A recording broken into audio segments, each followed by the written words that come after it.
It's probably late afternoon in Udeput, and he approaches the temple of the Chakraborty, which I think by now is surrounded by scaffolding, lots of like new there's the big like sign outside, the big like glowing electric sign, and then there's like a strange sort of mixture of like the sort of thing where there's an old building that's being renovated with like new hardware, new technologies, and so on. But it's like they're doing that, but through the process of trying to get this together, it's a mixture of we can't source all the things that are actually requested by the plans. Right. So we're going to just sit around and wait for like more supplies to show up, maybe. I know this very well. And during that process, during this process, one of the clients keeps changing their minds and demanding that changes be rolled back. Yes. Yeah. So, yes. It's that sort of energy, I think. Yeah, and then I think he kind of like enters the hall. And what do you think like the congregation normally looks like? Like, do you think it's like you entered the temple and there's like now a big congregation just milling around, or is it still kind of like the way it used to be, where it was mostly just the Chakraborty family, and every now and then maybe in some distant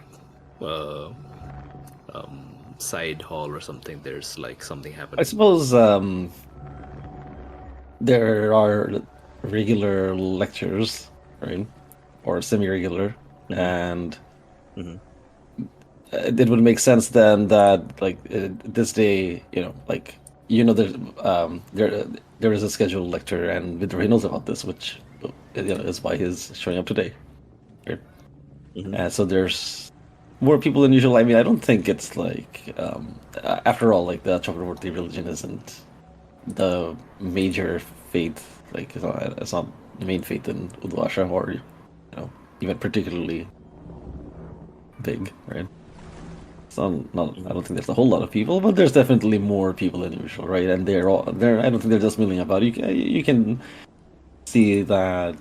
I think like there's quite a few people gathered around. I guess the podium, or where like a raised chair, wherever Abbas is lecturing from, and there would be a few people sort of in the back, but people are mostly listening. Like some people could be lounging, listening more casually, others more attentively. Okay. I have two questions for you then. How do you think it manifests that the avatar of the god has been kind of rejected? Like, how is this sort of like... Was there any sort of sign that the serpent has been rejected by the Chakrabortis, or is it like something that happened behind the curtain and there's no actual sign of this? Yeah, like, is there any evidence sign? that like... Is it like, has something changed in the makeup of the temple that might tell us? That might reflect the defeat of the serpent. I'm not sure, but I was going to say that maybe Abbas's lecture would touch on this topic, because I think it's not like because this the serpent was not shy to come out in public, right? Eventually, people would be like, "So, where's the avatar of the god?" Hello? Hello? Yes. Snake? Yes. But, yeah, so I think Abbas is probably touched on this before in lectures, and I think this lecture might be about that as well. And in fact, why don't we, as Bidrohi comes into the temple, maybe that's like...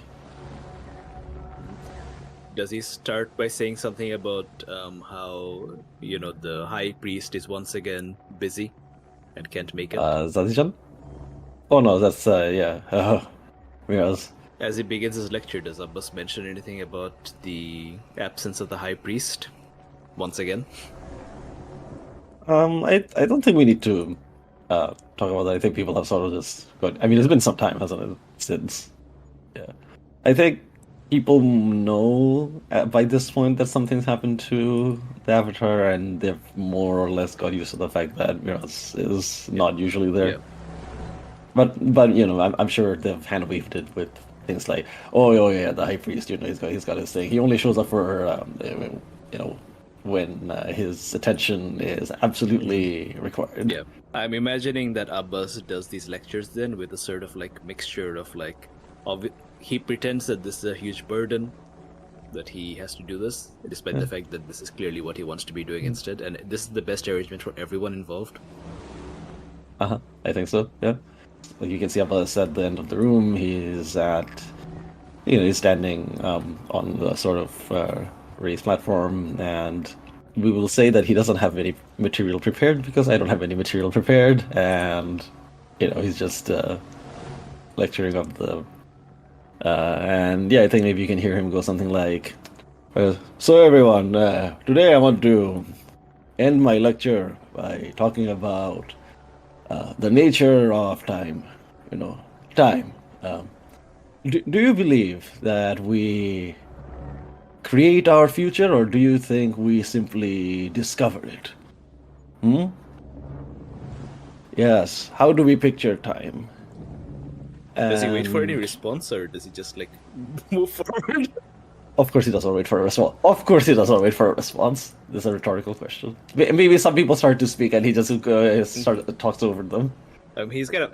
I think the only I like to imagine him using a microphone, because even though he hates Sparkcraft technology, he would not say no to a microphone. Of course not. So yeah, you can hear like echoing, like his voice is echoing. There's not many people. He doesn't need to use but this. He has it. So he has it. Yeah. Yeah. So how do we imagine time? And then he steps aside, and behind him, maybe you can see the sign of the Ouroboros, and maybe here you can see some physical change. Like it's kind of unraveling a little bit, and he'll go on to explain that, say, we used to picture time as this snake eating its own tail, a cycle of destruction and growth at the same time. And for us, this meant change. We can see it. The snake erases the past and creates the future. But when we think of time like this, look at it. The snake never changes its path. The cycle of creation is always the same, and we can get trapped just like this in our thinking. And indeed, the avatar of this temple was trapped. So certain it was about its own existence, its own place in this world, that it forgot that it too needed to change. But in this temple, we took control of time in our own hands. And by doing so, we were able to start anew. See now how the snake unravels. See now how the course of time changes. And this is what I want you all to remember. We create our own future. Even something as fundamental to our experience as time itself, we can change the nature of it. So, keep this in mind when you leave. In your daily lives, in all your endeavors, it is in your hands. Bidrohi in the background starts clapping. I assume that's the signal for a general applause. I don't think this is the kind of place where people generally applause. I think it's more, murmuring, and Lavaz just goes, "Oh yes, yes, thank you." In the back, he puts the mic down. He climbs down from the platform, and I suppose there are going to be people who have questions, like, people come up to him. So I guess at the end of the university lecture, where students they have questions, right? If he approaches, he'll see Abbas, going, yes, that's about that, and okay, wait, everyone, hang on, one at a time. And I think Abbas is politely standing in the back of all this crowd, like letting everyone else go first. Is a young man wearing a flower crown and a very loud waistcoat. So the waistcoat and the flower crown will obviously get Abbas's attention. Does Bidrohi look like Ramu? He must a little bit, right? Is that something he would pick up on? I think there's a strong resemblance. No, I don't think he would pick up on it, and he go, "Oh well, this is clearly related to Ramu." But I think there might be some slight hint of recognition where he's like, "Have I maybe that's what pushes up us to approach Bidrohi first, and I think he might go something like, and are you new to this faith? I don't think I've seen you here before. No, yes, Pandit sir. It is my first time. First time here in this temple of yours. Very interesting lecture. If you have a moment of your time afterwards, I would love to sit and pick your brain about it a little bit. I have some questions, some quandaries. Yeah, yes, of course, yes. Yeah, just give me a minute. Let me just take care of all this. But I think Abbas then gestures to one of the side rooms, right? And sure, definitely, it's a old temple, goes deep into the cliffs. And says, yeah, sit down and I'll arrange for some cha, some snacks. Yeah, and so who would bring in the tea?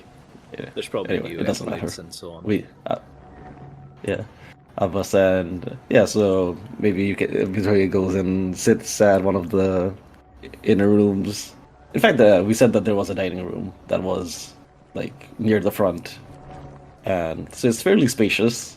It's I think like one side was just open to the outside, letting in lots of light, air. Yeah, and if it's late afternoon, then it must be very nice. Shafts of light come in through the arches. Yeah, nice. Yeah. I think Bidrohi, thanks Abbas profusely for his time for 5 minutes, and then says, "It is. I don't really know where to begin." And I think Bidrohi, if obviously Abbas doesn't know him, but if the viewer were to see him, they'd see that Bidrohi is looking really hard at Abbas and also kind of avoiding his gaze, and he's sounding more nervous than usual. Right. And I think he doesn't have his sword or anything with him, but I think he does have concealed weapons, just in case, right? So I think he's sitting there, and there's a sort of lull in conversation between the pleasantries, and Bidrohi doesn't come to his point about why he's here. Okay, I think that Abbas just says, "Oh no, don't worry. I mean, especially if this is your first time here, I mean, the nature of time and what I'm saying about unraveling time itself, it'll take some time to get used to it, of course. And there is a lot of history that has happened in this temple, so don't worry. Just if I'm more than happy to teach a young man about all the peculiarities of our faith." The questions that you were exploring, what is the word? They're very metaphysical, no? Yeah, that is the.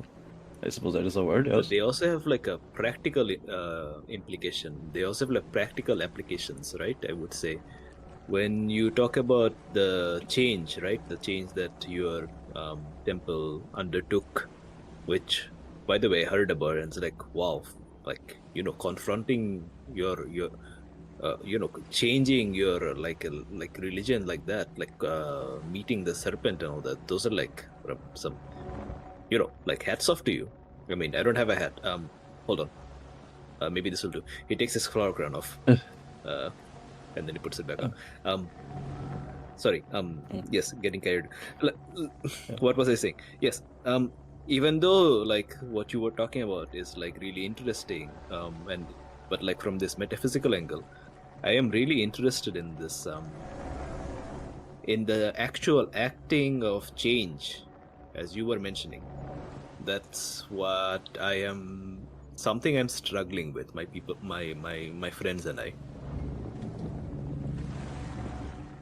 And I think Abbas is actually he's a bit amused by Bidrohi taking the flower crown off like that, but I think Abbas is quite enjoying this because here's someone who's very enthusiastically listening to what he has to say. And he goes, "Oh yes, of course. Indeed, what is the point of faith? What is the point of believing in change? What is the point in contemplating the nature of time and change if you're not willing to act it out in your life? This is this temple has always been about us, about people, about community, and the message of this temple. And I will not lie. It's a message that sometimes we have forgotten. In fact, how could we not? If the Avatar itself can forget, in your own life, you must. There will be change. You must not be afraid of it. You must accept it, and you must act so that the change is the change that you want. And that is exactly what I meant. You must take control of the wheel of time, steer it. You used to be before you were a priest, you were like a political person, right? You were like, and then he leans close. You were the Viper, right? Oh, yes. I think Abbas is not. I don't think he's too surprised, but he is, I guess, just slightly more wary of where's this question coming from, because I think he knows that like it's kind of out there. But clearly nothing has happened in all this time, right? If something was gonna happen, it would have happened by now. And he goes, "Oh, yes, curious question. Why do you ask?" Just trying to think about this question of change, because what were you? Okay, like maybe I should. Would you like me to lay out my context first, or like, proceed with the question as I was thinking? I was a Viper, yes, and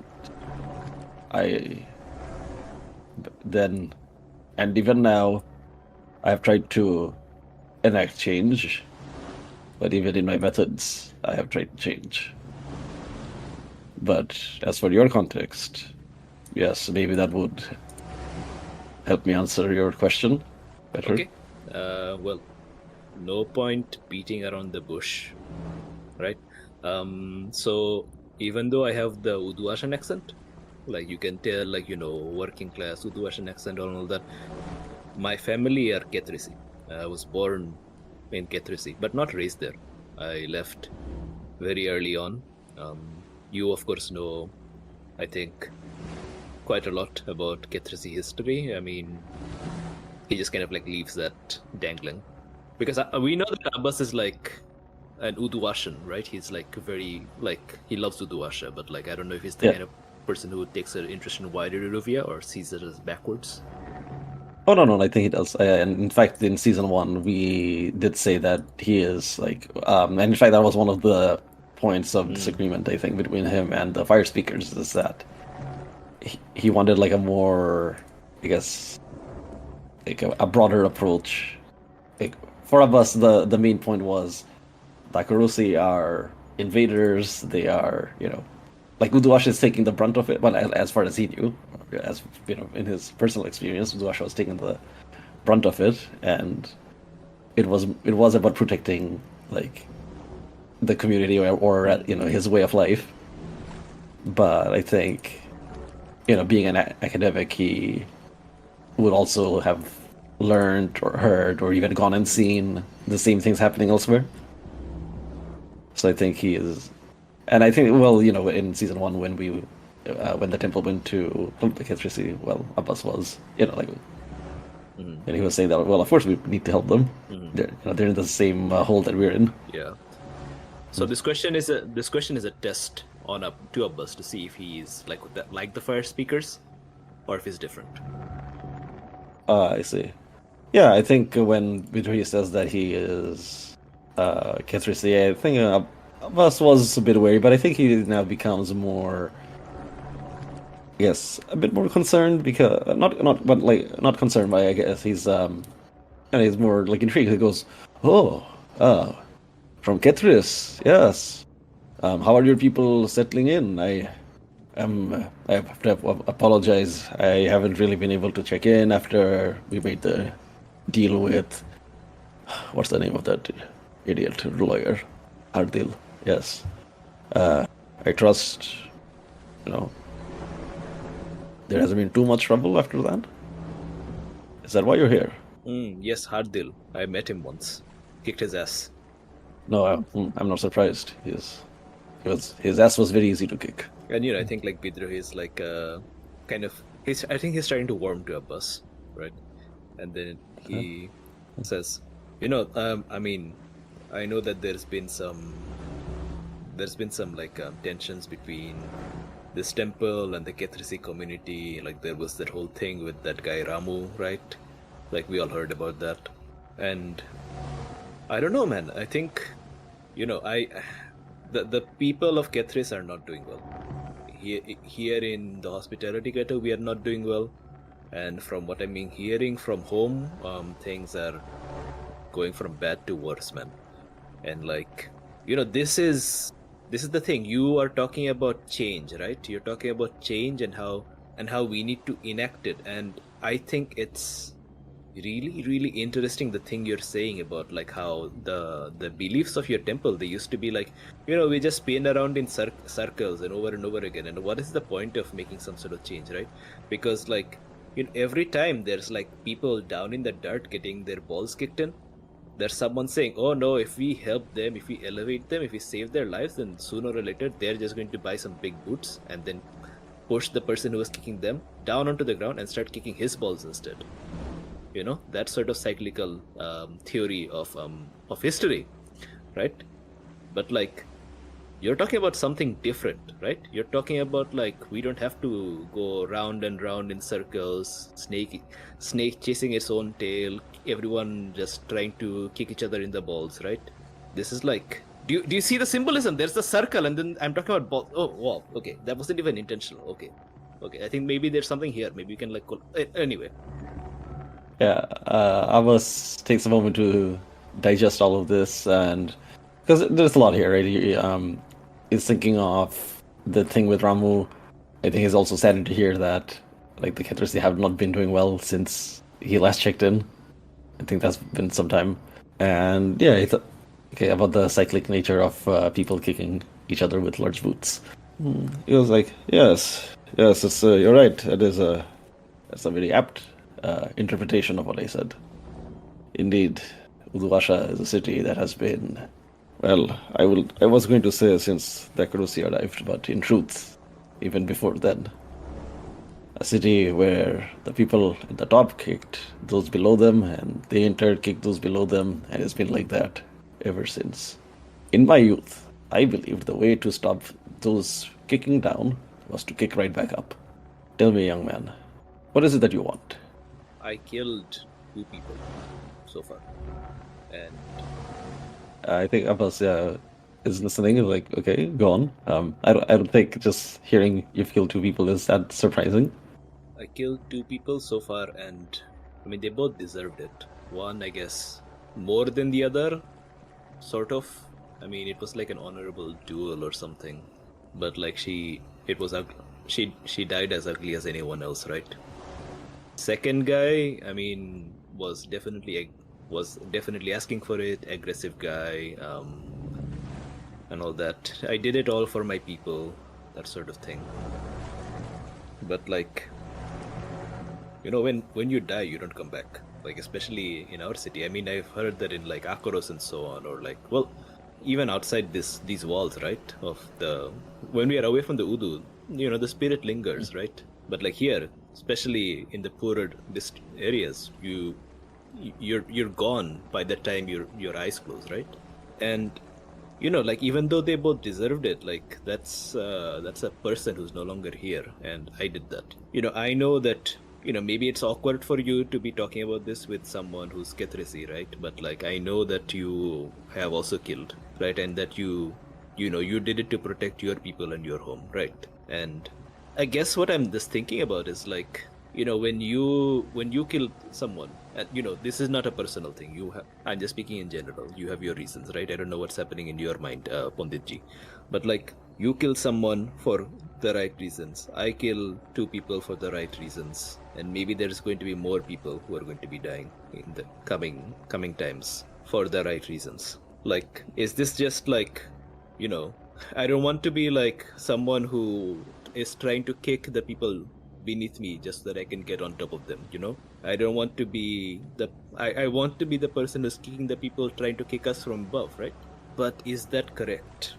Is what I'm wondering. Like, is that just the cycle, or is it like something new? Like, is violence an answer at all? Do you have answers to this, or is this something you're also thinking about?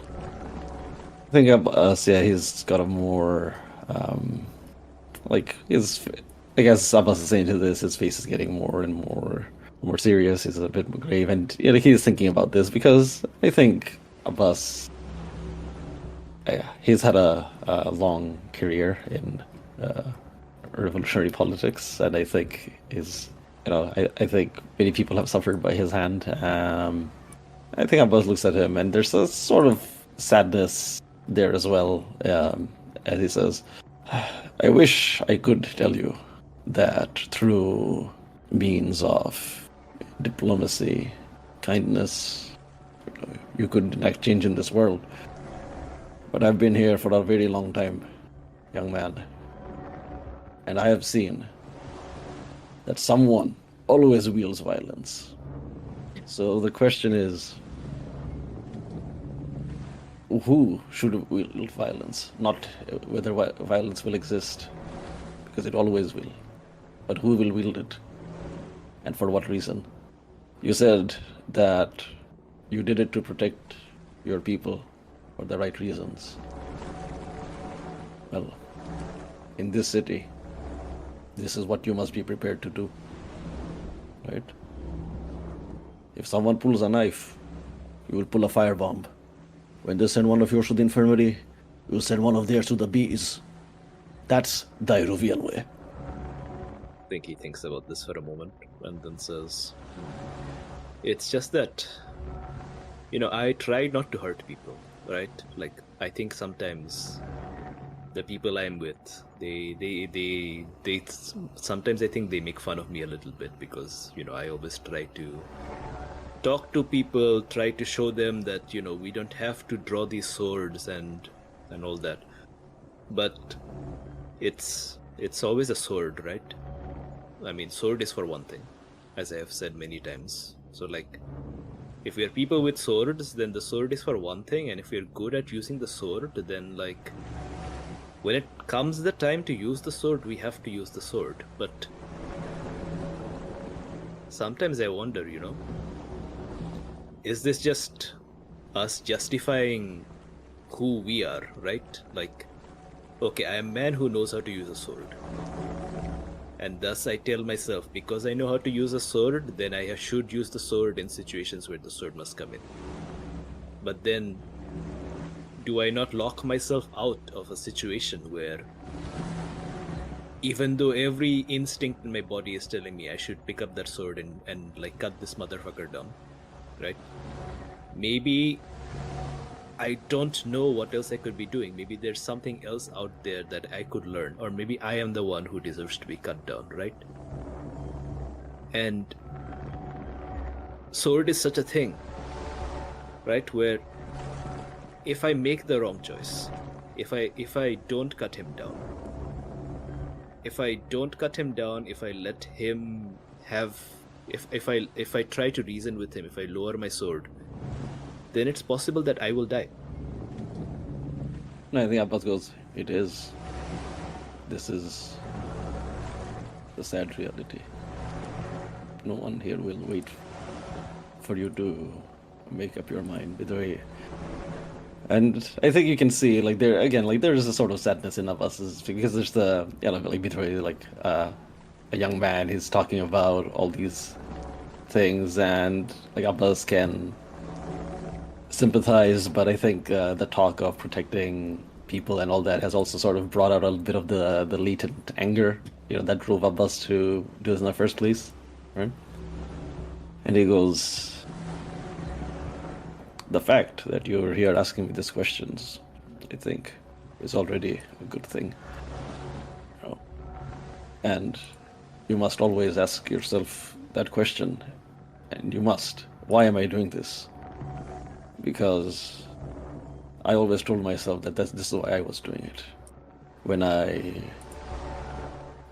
planted a bomb somewhere for one of the accuracy supply trains to blow it up. I knew people were going to die, and some people maybe needed supplies that were on their train and they would not get it. People would suffer. But I told myself, and I think I was always honest, that I'm doing it for the right thing, to protect my people, my city, my country. But I knew, even as we were doing this, there were some people, and even in me, there was a perverse pleasure. And I fought always not to give in to that. This is not an easy path. It will test you over and over, but while a sword can cut people down, a sword can also defend. And your people, if your people need you, Bidrohi, your people need young men like you who are willing to put themselves on the line to defend themselves, because no one else will here. There is no justice except that what you can take for yourself. There is no protection except that which you can give yourself. Right? You will always be in danger here. There will always be those from above kicking down.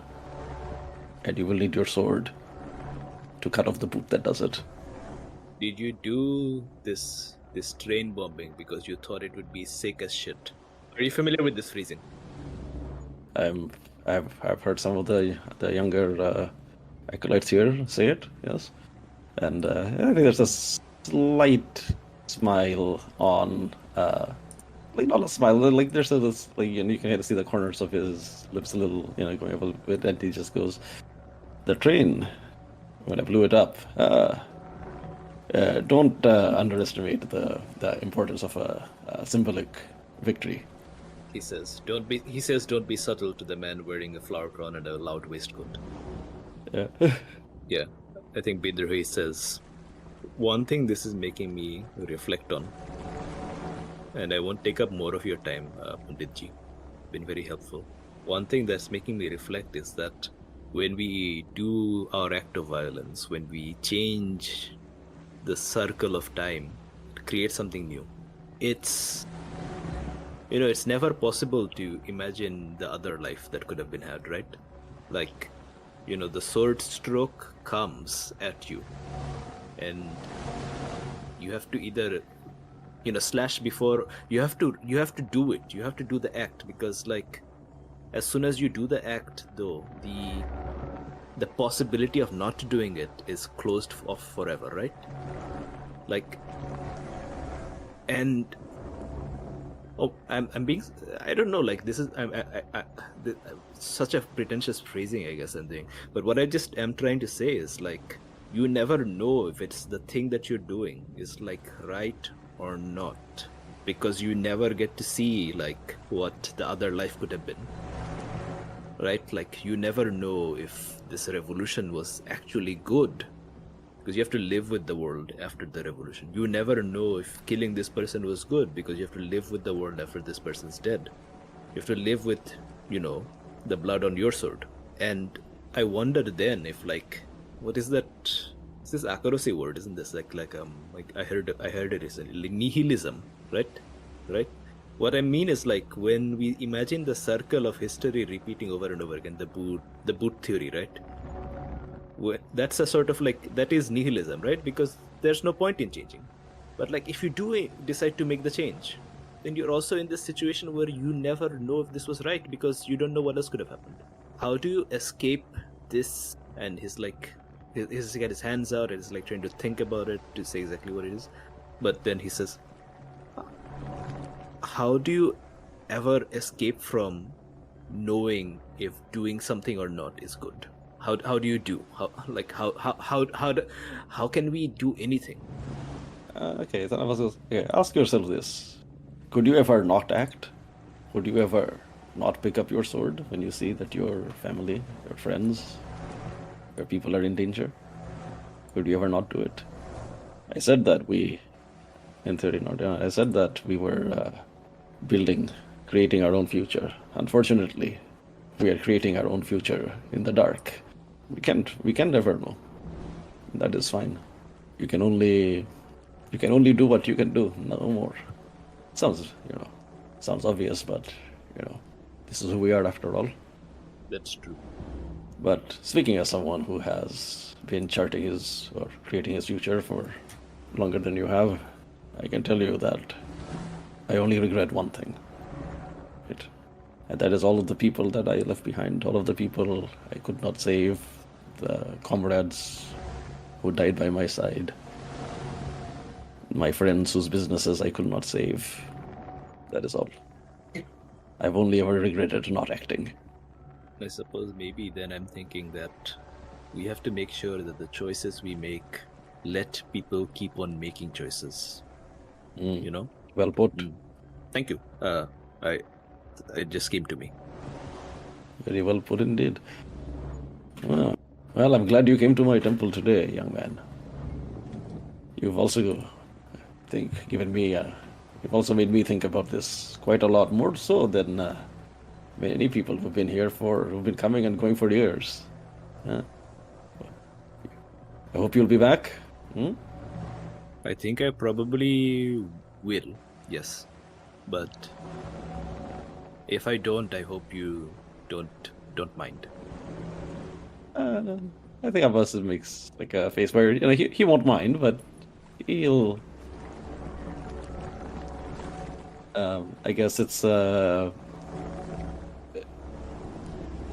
I guess he'd be somewhat a bit upset if he doesn't turn up again, and he maybe at this point goes, yes, well, think about it. I think I have a lot to offer to this line of thinking. Oh, what is your name, by the way? I forgot to even ask. Bidrohi Ankhatam. Bidrohi Ankhatam. Bidrohi Ankhatam. Yes, Ankhatam. Yeah, I've heard of some Ankhatams in the Ketrisi. I think Abbas would have definitely heard of Saida, right? Not related to Saida Ankhatam? You know what? I'm not entirely sure if I am. But she is my ustad. Yes. A controversial scholar, but well respected among those trying to create change. She is also doing things because they're sick as shit. As good a reason as any, I suppose. I think so too. She's only recently been my ustad. Well, maybe some of it is rubbing off on you, huh? A very well-spoken, very introspective young man. I hope you keep at it, keep thinking. It is hard. I know you will doubt yourself, and sometimes those doubts are not unfounded. So you have to be honest with yourself always. Why are you doing what you're doing? But I enjoyed talking to you today. I think you're a man on the right path. That really does mean a lot to me. Really, Panditji. I'm not really used to making my own decisions, you see. My previous ustad, he didn't like it when I did my own thing. He really, really didn't like it. And now Saida Auntie is a good ustad, but also very forceful. And it's good to hear from you, to have this endorsement from you. Because I wonder all the time if this thing that I'm doing is right. Thank you. I think Abbas will just sort of pat you on the shoulder a bit, like yeah, like yeah.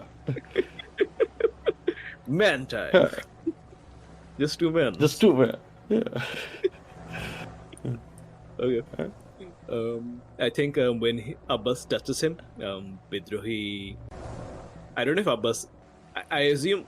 Okay, I think if Abbas was, I think Abbas would be a very different person if he would notice this. But Bidrohi stiffens. No, I don't think Abbas notices at all. He's just like, yeah, stiff. Like, oh yeah, look at the muscles. But then I think he forces himself to relax, and I think he gives, I don't know, sort of like something like a namaskar, I guess, to Abbas, and then he says, "I'll let myself out." Right? Yeah, and the offer stands. Come to the temple anytime.